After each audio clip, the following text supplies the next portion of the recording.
Assalamualaikum warahmatullahi wabarakatuh. Perkenalkan, nama saya Resti Sri Andriani. Saya dari Balai Pengembangan Sumber Daya Manusia Pertanian, Dinas Pertanian dan Ketahanan Pangan Daerah Istimewa Yogyakarta. Di sini saya akan menjelaskan tentang pembuatan pupuk organik. Yang pertama, apa sih pupuk organik itu? Pupuk organik adalah pupuk yang tersusun dari materi makhluk hidup seperti sisa pelapukan, dari sisa pelapukan tanaman, hewan, dan manusia. Pupuk organik ini pada umumnya memiliki dua bentuk, yaitu padat dan cair. Kegunaan pupuk organik itu sendiri yaitu dapat memperbaiki sifat fisika, kimia, dan biologi tanah. Pupuk organik mengandung banyak bahan organik daripada kadar haranya. Contoh dari pupuk organik itu sendiri misalnya pupuk kompos, pupuk bokasi. Nah, pupuk organik ini karena berbentuk padat dan cair.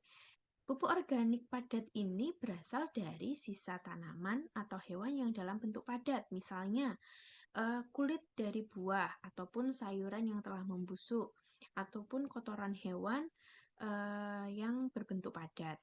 Sedangkan untuk pupuk organik cair itu umumnya berasal dari kotoran hewan yang dalam berbentuk cair. Manfaat dari pupuk organik ini pada umumnya ada tiga. Yang pertama yaitu menghidupkan mikroorganisme yang menguntungkan bagi tanaman. Mikroorganisme ini berada di dalam tanah. Nah, dari pupuk organik ini menjadi sumber makanan mikroorganisme yang baik untuk tanaman, sehingga tanaman dapat tumbuh dengan subur dan dapat meningkatkan produktivitas hasil dari tanaman itu sendiri. Yang kedua yaitu menjaga kesuburan tanah dan struktur tanah, di mana mikroorganisme yang baik untuk tanah itu dapat berkembang biak di dalam tanah sehingga kesuburan dan struktur tanah yang baik itu akan terjaga. Dan yang terakhir sebagai sumber unsur hara bagi tanaman, di mana pupuk organik ini mengandung unsur hara yang cukup banyak untuk kebutuhan tanah ataupun tanaman. Kelebihan dan kekurangan pupuk organik itu ada beberapa. Yang pertama, kelebihannya dapat meningkatkan produktivitas lahan pertanian. Itu otomatis karena lahan atau tanah itu akan menjadi subur sehingga produktivitas tanaman di lahan pertanian akan meningkat. Yang kedua, mengurangi penggunaan pupuk kimia, di mana kita mengetahui bahwa pupuk kimia itu kita harus membeli di toko dan dapat membengkakkan biaya untuk pertanian atau biaya pengeluaran kita. Sehingga dengan pembuatan pupuk organik itu kita buat sendiri, kita dapat menekan biaya. Yang ketiga, mengandung unsur mikro yang lebih lengkap. Yang keempat, seperti berhubungan dengan kelebihan yang pertama, yaitu dapat menjaga kesuburan tanah sehingga meningkatkan produktivitas tanaman di lahan pertanian. Dan yang kelima, membantu mencegah erosi.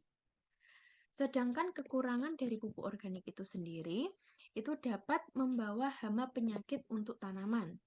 Hal itu dikarenakan pupuk organik memang berasal dari limbah atau sisa-sisa tanaman maupun hewan, sehingga hama penyakit itu lebih banyak dan dapat menjadi sarang untuk hama penyakit. Yang kedua yaitu kandungan unsur hara tidak dapat diprediksi. Kenapa demikian? Karena dalam pupuk organik itu kandungannya kita tidak bisa, komposisinya tidak bisa mengukur. Karena kita tidak tahu kandungan hara yang ada di sisa tanaman, di sisa hewan, dan sebagainya. Yang ketiga, respon tanaman terhadap pupuk lebih lambat karena ini adalah organik, otomatis nanti akan slow release dan respon tanaman menjadi lambat. Yang keempat, jumlah mikroorganisme dalam tanah tidak pasti. Yang kelima, yaitu pupuk organik yang mentah dapat merusak tanaman. Selanjutnya,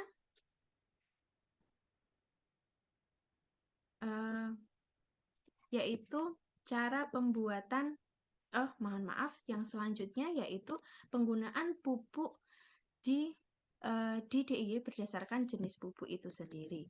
Penggunaan pupuk di DIY dapat dilihat yaitu lebih banyak menggunakan pupuk kimia daripada organik. Hal itu dikarenakan pupuk kimia lebih mudah didapatkan dan komposisinya juga, takarannya juga sudah lebih mudah ditentukan. Sedangkan pupuk organik biasanya kita harus membuat terlebih dahulu. Bahkan apabila dijual pun respon tanaman dalam menyerap pupuk organik itu sangatlah lama. Cara pembuatan pupuk organik. Dapat dilihat bahwa pembuatan pupuk organik sebenarnya bahannya itu sangatlah sederhana. Yang pertama, contoh bahannya yaitu sampah atau limbah rumah tangga yang dalam bentuk organik.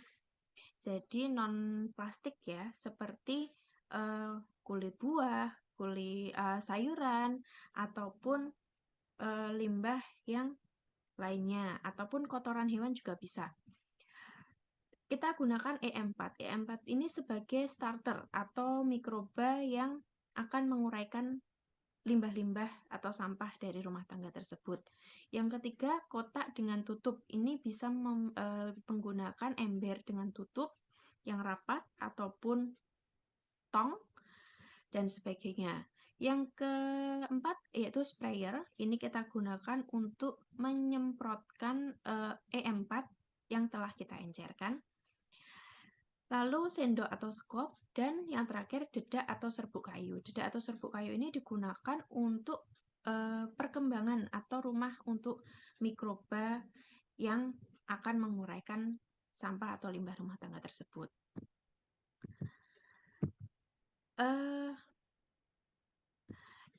Selanjutnya yaitu caranya. Yang pertama, masukkan sampah rumah tangga ke dalam kotak kurang lebih 1/4 kotak. Lalu tambahkan sedikit dedak atau serbuk kayu merata di seluruh permukaan sampah yang sudah di dalam kotak. Lalu disemprotkan E4 secara merata. Lalu ulangi lagi langkah tersebut sebanyak 2-3 kali. Apabila kotak atau tong itu sudah penuh, nanti bisa tutup dan kita tunggu selama 14 hari. Setelah 14 hari, pupuk bokasi ataupun organik tersebut siap digunakan. Jadi sekian presentasi atau pemaparan dari saya tentang pembuatan pupuk organik. Kurang lebihnya kami mohon maaf. Wassalamualaikum warahmatullahi wabarakatuh.